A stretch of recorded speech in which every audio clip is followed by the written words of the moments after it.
అయినను ఫరో ఎదుట నిలబెట్టి మోషే ఆశను తీర్చిన దేవా, ఈ తరములో నీ చిత్తముకై ఎదురు చూడగా అగ్ని చేత నన్ను దర్శించి నీ చిత్తము తెలుపవా. ఈ తరములో నీ చిత్తముకై ఎదురు చూడగా అగ్ని చేత నన్ను దర్శించి నీ చిత్తము తెలుపవా. ఒక ఆశ ఉందయ్యా, నా కోరిక తీర్చయ్యా, నా మనవిను యేసయ్యా, ప్రత్యుత్తరమివ్వయ్యా.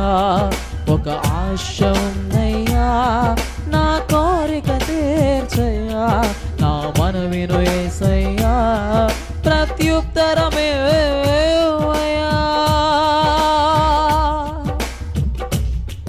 మేడగదిలో అగ్ని